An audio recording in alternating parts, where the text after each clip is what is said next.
Hey everybody. Today I want to talk about something that's been kind of kicking around for the last few days to chat about, especially as the quarantines for people get longer. People are actually going into quarantine now. Some of you have been in there for weeks, like me. And I was having a chat with someone the other day, really talking about how after we have time to kind of go through our loops, and not be busy and really see the loops that we get stuck in and really see them for what they are and see them for what they give us or don't give us, and really starting to ask yourself, which ones am I in that I want to get out of, and how do I do it? So in yoga, there's a concept that comes from the Yoga Sutras, which is about a 2,000-year-old treatise on really the way to enlightenment. And there's a phrase from there that gets thrown around in yoga a lot called tapas. And tapas, you could say in Sanskrit, it actually means to burn, to purify. And as a spiritual practice, some people will say in India that it's actually what you do to know God. They're very serious about it. And we could say, okay, yes, we want to know God, if you believe in God or not. You could also say that it's a way for you to burn physical impurities in the body, impurities in the subtle body. And these impurities are what cause our mind to feel confused. It causes us to feel heavy. It causes us to feel hopeless. So there's something we can do to actually burn that away so that we feel better. And the idea of tapas is that we take it for a set amount of time. The yogis say that a tapas is between you and God, and you should always have one going at all times. So like I say, if you want to keep it for a set time, this is important because it helps you to really set a goal and to accomplish it. And every time you set a goal and accomplishment, it's a huge win for your willpower. The solar plexus chakra grows, the root chakra grows, and we become more confident. And what's really important, it's like confidence in ourselves, confidence in our word, that what we say, we actually follow through on. And this is really important, especially if we're going to make anything happen in our life. We have to have a solid foundation, that people can trust what we're going to say, that we do what we're going to say. So today, and I may talk about other different ways we can do a tapas, but the one that's really come up that I want to share today is the mantra practice.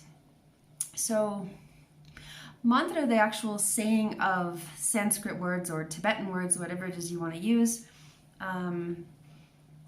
was said to be given to us for the area of the Kali Yuga, or the era of darkness, of ignorance. And you could say that we're in some pretty dark times right now. It's very easy for the mind to spin out. It's very hard to concentrate. So even if you're trying to read a book and it's like, oh, I can't focus on that, it's really difficult.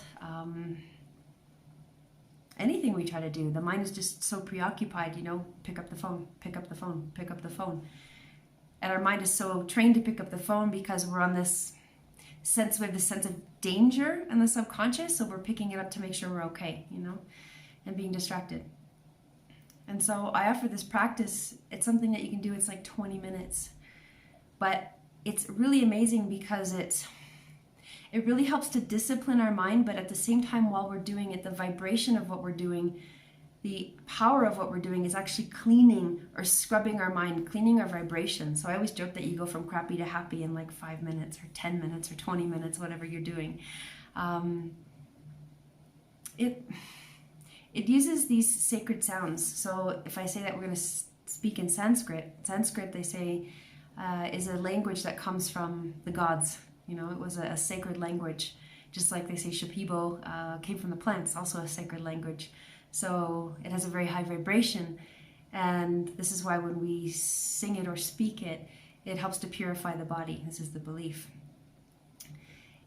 I was told once that if you were to watch someone speak Sanskrit or chant clairvoyantly, that when they hit all the different points on the roof of their mouth, it actually activates different acupuncture points on the body, or acupuncture, you could say, these energy points on the body, and you would actually start to light up like a Christmas tree.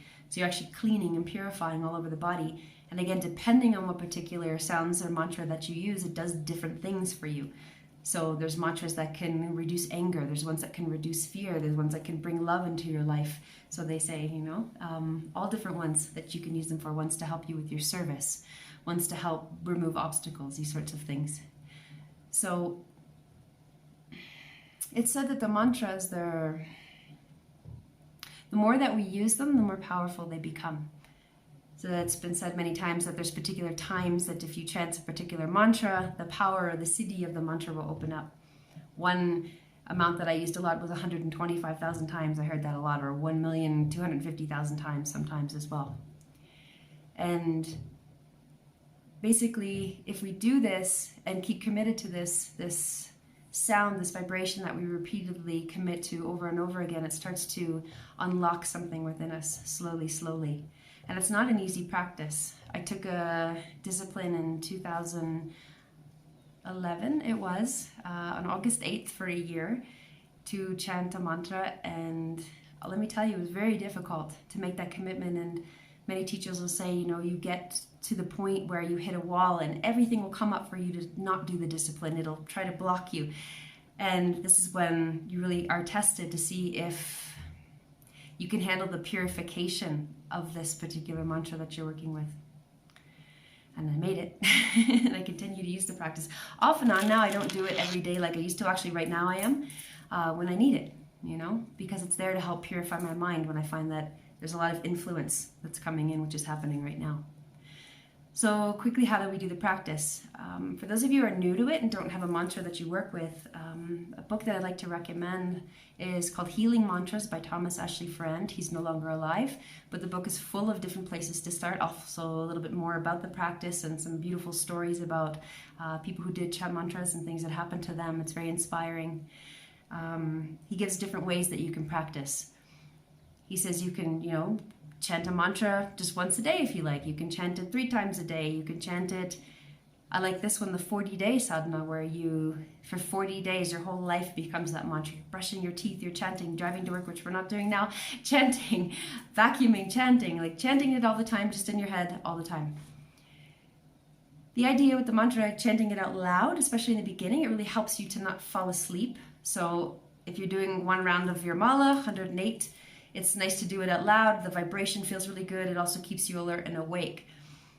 Eventually, once you've hit a level of purification where you can stay awake for that time, you want your tongue in the roof of your mouth and you're chanting internally. This is much more powerful, but again, it's easier for you to fall asleep and to get tired with the practice. So in the beginning, chant out loud, or just switch back and forth as you need. So I use my mala here. You can use any different kind of mala. The thing I say to you, there's different significations of what the different woods or crystals will mean, so you can always look those up on the internet. Just make sure that they're beads that you can move easily with your fingers without getting, you know, blisters or something on your fingers over time. Ideally, you want to hold it above the level of the navel and not eat pork on the day you're doing it, ideally not at all, or drinking alcohol, because these sacred sounds are very, very high vibration and you can cause congestion if you're going to do things like that while you're chanting.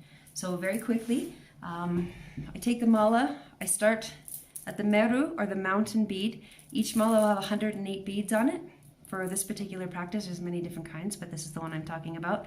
So as I was taught, I slide it over my bottom 2 fingers, make a loop with my thumb and flip it down, so that I'm going to move the beads with my second or my longest finger towards my body. So I don't touch the mountain bead. This is the marker bead. I start on past it and I start drawing the beads towards me as I chant.